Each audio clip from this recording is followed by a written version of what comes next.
এজন্য বিপদে পড়লে আমরা চাইবো কার কাছে? আমাদের যাই দরকার হোক আমরা ফরিয়াদ করব কার কাছে? নাকি মাজারে যেয়ে চাবেন? মাজারে যেয়ে চাবেন? আসুন আমরা মূল আলোচনার দিকে চলে যাই। আজকে আমরা যে টপিকটা নিয়ে আলোচনা করব সেটা হচ্ছে, আমরা যে জীবনে বিপদে পড়ি, আমরা বিপদে পড়লে আমাদেরকে উদ্ধার করে কে? আল্লাহ ছাড়া আমাদের বাঁচানোর কেউ আছে? উদ্ধার করার কেউ আছে? রক্ষা করার কেউ আছে? অনেকে তো মাজারে যে কপাল ঘষে, আছে না নাই? মাজারে যে সন্তান চায়, আছে? এই এলাকায় নাই, এলাকার লোকদের আকীদা খালেস আমি জানি। মাজারে যে কপাল ঘষে আর সন্তান চায়। আচ্ছা, মাজারে গেলে সন্তান পাওয়া যায়? আচ্ছা, মাজারে না গেলে যদি বাচ্চা না হতো, গরু ছাগলের যে বাচ্চা হয় ওরা কোন মাজারে মানত করে বলেন? কথা কি বুঝতেছেন? এই যে প্রতি বছর গরু ছাগল ভেড়া এগুলো যে বাচ্চা দেয়, এরা কোন মাজারে যে মানত করে? এজন্য চাইতে হবে একজনের কাছে, তিনি কে? আমার প্রিয় পটুয়াখালীবাসী, মাজার জিয়ারত করা সুন্নাহ। আমরা মাজার জিয়ারত করব, আল্লাহ ওয়ালাদের কবরে যাব, আমরা সেখানে যে সালাম দিব, দোয়া করব, নিজের জন্য করব, কবরে শুয়ে থাকা মাইয়েতের জন্য করব, পুরো মুসলিম উম্মার জন্য করব। কিন্তু কবরে যিনি শুয়ে আছে ওই বাবার কাছে সন্তান চাওয়া যাবে? চাকরি চাওয়া যাবে? সফলতা চাওয়া যাবে? সফলতা দেয় কে? সবাই বলেন নাই, আওয়াজ করে বলেন, সফলতা দেওয়ার মালিক কে? এক কথাই রব্বুল আলামিন বলেন, ওয়া ইয়ামসাসকাল্লাহু বিদুররিন ফালা কাশিফা লাহু ইল্লা হু ওয়া ইয়ুরিদকা বিখাইরিন ফালা রাদ্দা লিফাদলি ইউসিবু বিহি মান ইয়াশাউ মিন ইবাদিহি ওয়া হুয়াল গফুরুর রহিম। আল্লাহু আকবার। আল্লাহ বললেন, ওয়া ইয়ামসাসকাল্লাহু বিদুররিন ফালা কাশিফা লাহু ইল্লা হু। আল্লাহ যদি তোমাকে কোনো বিপদ স্পর্শ করায়, আল্লাহ যদি তোমারে কোনো বিপদে ফেলে দেয়, ওই বিপদ থেকে উদ্ধার করার তিনি ছাড়া আর কেউ নাই। জোরে বলেন ঠিক কিনা? তিনি যদি কোনো বিপদে ফেলেন, তিনি ছাড়া বিপদ থেকে উদ্ধার করার কেউ নাই। আর তিনি যদি তোমার প্রতি কোনো অনুগ্রহ করতে চান, ওই অনুগ্রহ ঠেকিয়ে দেওয়ার ক্ষমতাও কারো নাই। আল্লাহ যদি আপনার সফলতা দিতে চায়, পৃথিবীর কোন শক্তি ওই সফলতাকে থামাতে পারে? এজন্য আল্লাহ বললেন, খবরদার, চিন্তার আকীদা খালিস করে নাও। ওয়া ইয়ামসাসকাল্লাহু বিদুররিন ফালা কাশিফা লাহু ইল্লা হু। আল্লাহ বিপদে ফেললে বিপদ থেকে উদ্ধার করার কেউ থাকে না। আর আল্লাহ যদি তোমার প্রতি দয়া দেখাতে চান, অনুগ্রহ করতে চান, ওই অনুগ্রহকে প্রতিরোধ করার মতো ক্ষমতা কারো নাই। তিনি তার বান্দাদের মধ্য থেকে যাকে ইচ্ছা তাকে দেন, যত ইচ্ছা তত দেন। তিনি ক্ষমাশীল, তিনি মেহেরবান। সুবহানাল্লাহ। তিনি ক্ষমাশীল, তিনি মেহেরবান। তাহলে এই আয়াত থেকে আমরা বুঝতে পারলাম, আমরা যদি বিপদে পড়ি আমাদেরকে কেউ বাঁচাতে পারে না। আমার বাবা আমারে বাঁচাতে পারে? হ্যাঁ? আমার মা আমাকে বাঁচাতে পারে? আমার বন্ধু আমারে বাঁচাতে পারে? আমার দলের কর্মী আমাকে বাঁচাতে পারে? আমার পীর সাহেব আমারে বাঁচাতে পারে? আমার পটুয়াখালীর ভাইয়েরা খেয়াল রাখবেন, বাঁচাতে পারে এক মহান সত্তা, উদ্ধার করতে পারে এক মহান সত্তা। চিৎকার করে বলুন, তিনি কে? আবার আল্লাহ বললেন, আম্মাই ইউজিবুল মুফতাররা ইযা দাআহু ওয়া ইয়াকশিফুস সুআ ওয়া ইয়াজআলুকুম খুলাফাআল আরদ আইলাহুম মা'আল্লাহ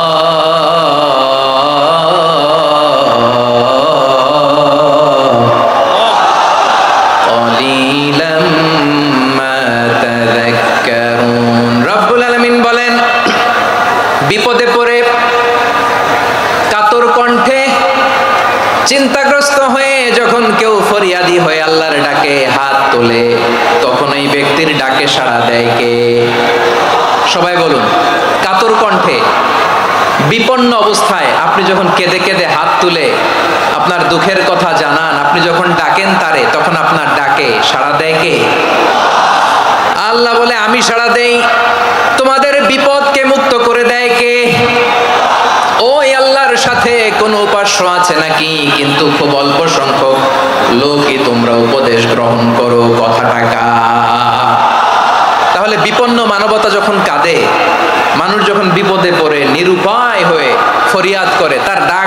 কেউ নাই একজন ছাড়া, চিল্লায় বলেন তো তিনি কে? এজন্য আমরা ফরিয়াদের হাত কার দিকে তুলবো? প্রিয় পটুয়াখালী বলেন, ফরিয়াদের দুটো হাত আমরা কার দিকে তুলবো? এবং খেয়াল রাখতে হবে, মাথার সাথে সেট করে নিতে হবে, আল্লাহ ছাড়া আমাকে উদ্ধার করার কেউ নাই। এই পৃথিবীতে কেউ আপন না প্রিয় ভাইরা। বিপদে বললে বোঝা যায় কেউ আপন না। আপন শুধু একজন মহান সত্তা, তিনি কে? এটা কি আপনারা খেয়াল রাখতে পারবেন? হ্যাঁ, বিপদে আপদে কেউ আমাদের বাঁচাতে পারে না, তরাতে পারে না, মুক্তি দিতে পারে না, উদ্ধার করতে পারে না, একমাত্র আমার প্রভু ছাড়া, আল্লাহ ছাড়া। চিল্লায় বলেন ঠিক কিনা? এবং প্রিয় পটুয়াখালীর ভাইয়েরা, মাথার সাথে এটা সেট করে নিতে হবে যে আমাদের পুরো জীবনটাই পরীক্ষা। পুরো জীবনটাই কি? The life is a test. পুরো জীবনটাই পরীক্ষা। এই জীবনে বিপদ আসবে, আপদ আসবে, পরীক্ষা আসবে, সবার জীবনে এটা থাকে। এক একজনের পরীক্ষা এক এক রকম। আমার পরীক্ষা একরকম, মাসুদ ভাইয়ের পরীক্ষা একরকম, চৌধুরী সাহেবের পরীক্ষা একরকম, আপনার পরীক্ষা একরকম, ওনার পরীক্ষা আবার আরেক রকম। পুরো পৃথিবীটাই পরীক্ষা ক্ষেত্র, সবাই পরীক্ষা দিচ্ছি, কিন্তু কারো পরীক্ষার প্রশ্নের সাথে কারোটার মিল নাই। সুবহানাল্লাহ পড়বেন না? পুরোটাই পরীক্ষা ক্ষেত্র, সবাই পরীক্ষার্থী, কিন্তু প্রশ্নপত্র একটার সাথে আরেকটা মিলে না। One doesn't match the other. একজনেরটার সাথে আরেকজনেরটা মিলে না। কাউকে আল্লাহ তাআলা ধনী বানিয়ে পরীক্ষা করেন। কি বানিয়ে? কথা কি বুঝতেছেন নাকি কষ্ট হচ্ছে? কষ্ট হচ্ছে আপনাদের? কাউকে আল্লাহ ধনী বানিয়ে পরীক্ষা করেন, আবার কাউকে আল্লাহ তাআলা গরিব বানিয়ে পরীক্ষা করেন, কাউকে আল্লাহ অসুস্থ বানিয়ে পরীক্ষা করেন। কেউ দেখবেন যে দুরারোগ্য ব্যাধিতে আক্রান্ত, ডাক্তার বলেছে আর সময় নাই, দুরারোগ্য ব্যাধি, ক্যান্সার, যার নেই কোনো অ্যান্সার, তার জন্য পরীক্ষা হচ্ছে এই রোগ। আরেক লোক দেখবেন তার আবার রোগ বালাই নাই, মাশাআল্লাহ, তাকে আল্লাহ তাআলা আর্থিক দৈন্যতা, দারিদ্রতা দিয়ে পরীক্ষা করছেন। এরকম আছে না নাই? টাকা পয়সা নাই, দিন আনে দিন খায়, যা আছে তাতে চলে না, এটা তার জন্য পরীক্ষা। আবার আরেক শ্রেণীর লোক দেখবেন তাকে আল্লাহ অসুস্থতাও দেয় নাই, দারিদ্রতাও দেয় নাই, তার দাম্পত্য জীবনের সমস্যা আছে না নাই? স্ত্রী কথা শোনে না, অথবা ছেলে মেয়ে কথা শোনে না। তাহলে পরীক্ষা সবার জীবনে আছে, এক একজনের পরীক্ষাটা এক এক রকম। আল্লাহ তাআলা দেখতে চায় যে এই পরীক্ষার সময় আমরা কিরকম রেসপন্স করি। How to deal with the test, কিভাবে এই বিপদ আপদ পরীক্ষাগুলোকে আমরা হ্যান্ডেল করব, ডিল করব, এটা হচ্ছে আজকের আলোচনার বিষয়। বুঝতে পেরেছেন সবাই আমার প্রিয় ভাইয়েরা? তাহলে পরীক্ষাময় আমাদের জীবন, বিপদ আপদ পরীক্ষা, এটা মানুষের পিছু ছাড়ে না। সবার জীবনে পরীক্ষা আছে, নবীদের জীবনেও পরীক্ষা ছিল। সাহাবারা জিজ্ঞেস করেছেন, ইয়া রাসূলুল্লাহ, আইয়ুন নাসি আশাদ্দু বালাআন ফিদ দুনিয়া, এই দুনিয়ার বুকে কাদের পরীক্ষা সবচেয়ে বেশি? বিশ্বনবী বলেছেন, আল আম্বিয়া। এই পৃথিবীতে সবচেয়ে বেশি পরীক্ষা আল্লাহ তাআলা নিয়ে থাকেন নবীদের। কাদের? নবীদের। সুম্মাল আমসাল ফাল আমসাল, এরপরে নবীদের পরের স্তরে যারা, তাদের পরীক্ষা। এরপরে তাদের পরের স্তরে যারা, তাদের পরীক্ষা। সিদ্দিকিনদের, শুহাদাদের, সলিহিনদের, আল্লাহওয়ালাদের। যার ঈমান যত মজবুত, তার জীবনে পরীক্ষাও তত বেশি। চিল্লায় বলেন ঠিক কিনা? তাহলে মুমিনরা, বিশ্বাসীরা, আমরা কি পরীক্ষা বিপদ আপদে ভয় পাই? হ্যাঁ, বিপদ দেখলে ভয় লাগে আপনাদের? ভয় লাগে? হ্যাঁ, না, মুমিনরা বিপদে ভয় পায় না, তারা হতাশ হয় না, সুবহানাল্লাহ, তারা নিরাশ হয় না। বিশ্বাসীরা হাল ছেড়ে দেয় না, তারা ভরসা রাখে একজনের উপর। চিল্লায় বলতে হবে তিনি কে? কারণ মুমিন জানে the grief isn't permanent, the test isn't permanent, the struggle in our life isn't permanent. আমাদের জীবনের দুঃখ, কষ্ট, স্ট্রাগল, এগুলো পার্মানেন্ট নয়। After every difficulties there is an ease. সব কষ্টের পরেই একটা সুখ আছে না নাই? রব্বুল আলামিন বলেন, ফাইন্না মাআল উসরি ইউসরা, ইন্না মাআল উসরি ইউসরা, ভয় পেও না, চিন্তা করো না, কষ্টের সাথেই আমি রেখে দিয়েছি স্বস্তি। সুবহানাল্লাহ বলেন। মুমিন জীবনে বিপদ যত বেশি, কষ্ট যত বেশি, তার সামনে সফলতা তার চেয়েও বেশি। ঠিক কিনা বলেন? কারণ বিশ্বাসীরা জানে রাত্রি যত গভীর হয়, সুবহে সাদিকের সময় তত আগাতে থাকে। গর্ভবতী নারীর পেটের ব্যথা যত বাড়তে থাকে, ঘরে নতুন মেহমান আগমনের সময় ঘনাতে থাকে, মুমিনদের উপর বিপদ, অত্যাচার, আপদ, পরীক্ষা যত বাড়তে থাকে, কালিমার পতাকা উড্ডয়নের সময় কাছে আসতে থাকে। বিশ্বাসীদের এগুলো হিসাব মিলানো অনেক আগে, এগুলো অনেক আগে হিসাব মিলানো।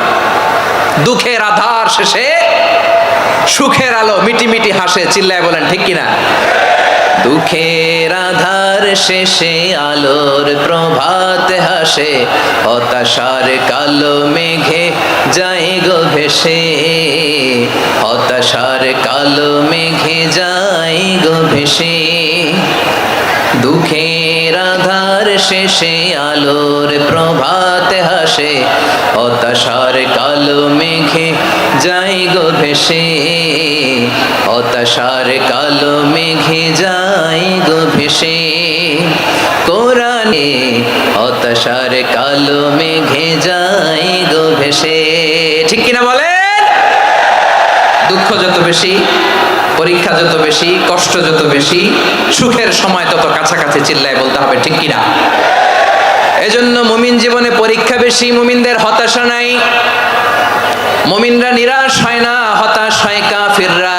মুমিনরা কখনো হাল ছেড়ে দেয় না, মুমিনরা ভরসা রাখে একজনের উপর, তিনি কে?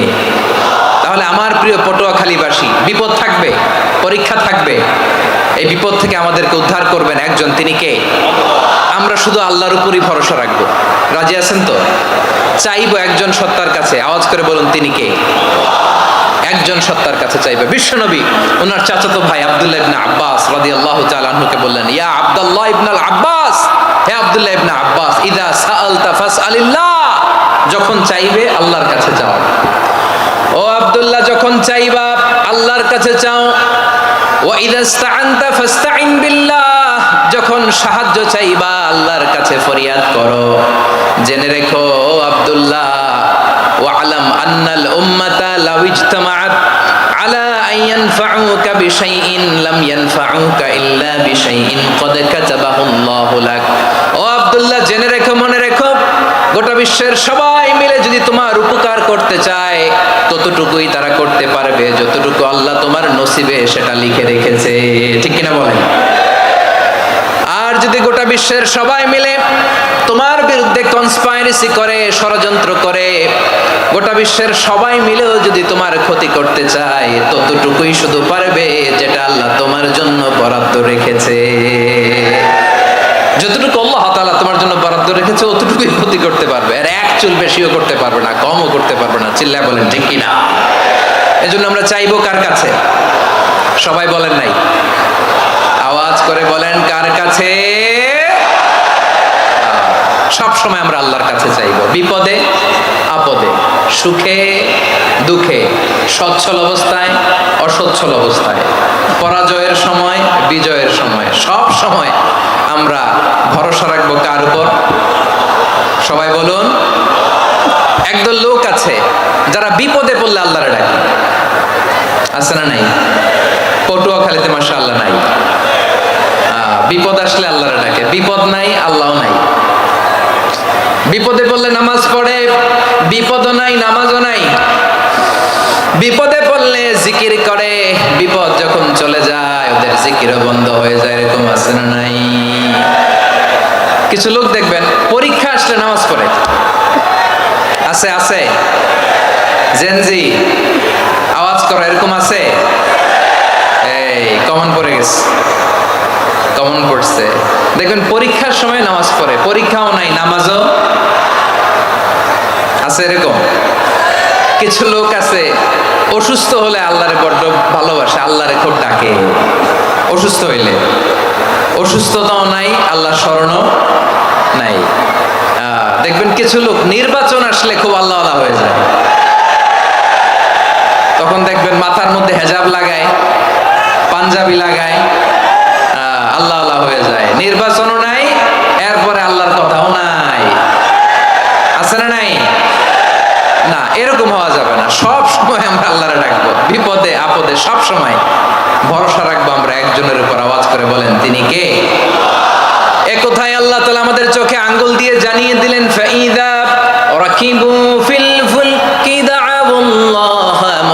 مخلصين له الدين فلما نجاهم إلى البر إذا هم يشركون আল্লাহ বলে একদল লোক আছে তারা যখন নৌযানে চড়ে জলযানে চড়ে সাগরের মধ্যে যখন জাহাজে চড়ে লঞ্চে চড়ে তারা যখন তুফানের সম্মুখীন হয় তখন তারা আল্লাহরে বড্ড বেশি ডাকে একান্ত ভাবে ডাকে বিশুদ্ধ চিত্তে ডাকে আবার তুফান থেকে তাদেরকে সেফ জোনে নিয়ে নিরাপদ জোনে নিয়ে যখন বন্দরে আমি আল্লাহ তাদেরকে ভিড়িয়ে দেই ওই লোকগুলো আবার আমি আল্লাহর সাথে শিরিক করে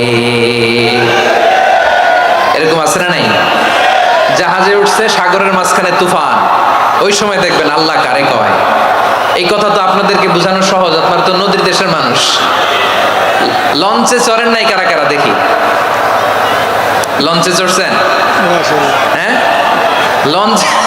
লঞ্চে চড়ে নাই এরকম একজনও নাই এখানে আচ্ছা লঞ্চে উঠছেন কে কে দেখি মাশাআল্লাহ মাশাআল্লাহ মাশাআল্লাহ ঠিক আছে আপনাদের বোঝানো সহজ আচ্ছা লঞ্চে উঠে তুফানের সম্মুখীন হয়েছেন জলোচ্ছ্বাস সবাই মাশাআল্লাহ তো এই ওয়াজ তো আপনাদের মুখস্থ ঠিক কিনা বলেন আমার বলার দরকার নাই বলেন মাঝ নদী তুফান জলোচ্ছ্বাস জলের মধ্যে উচ্ছ্বাস ঢেউ টর্নেডো সাইক্লোন মেঘের ঘনঘটা পরিবেশ ঘুটঘুটে অন্ধকার লঞ্চ একবার এদিকে আরেকবার ওইদিকে ভিতরে কি অবস্থা হয় বলেন তো হ্যাঁ তখন মুসলিম আল্লাহর ডাকে হিন্দু আল্লাহর ডাকে ঠিক কিনা বলেন আস্তিক আল্লাহর ডাকে নাস্তিক আল্লাহর ডাকে ঠিক কিনা লঞ্চের ভেতর স্টিমারের ভেতর কান্নারে রোল পড়ে যায় চিৎকারের রোল পড়ে যায় সবার মুখ দিয়ে শুধু একটা আওয়াজ লা ইলাহা লা ইলাহা লা ইলাহা সুবহানাল্লাহ আলহামদুলিল্লাহ লা ইলাহা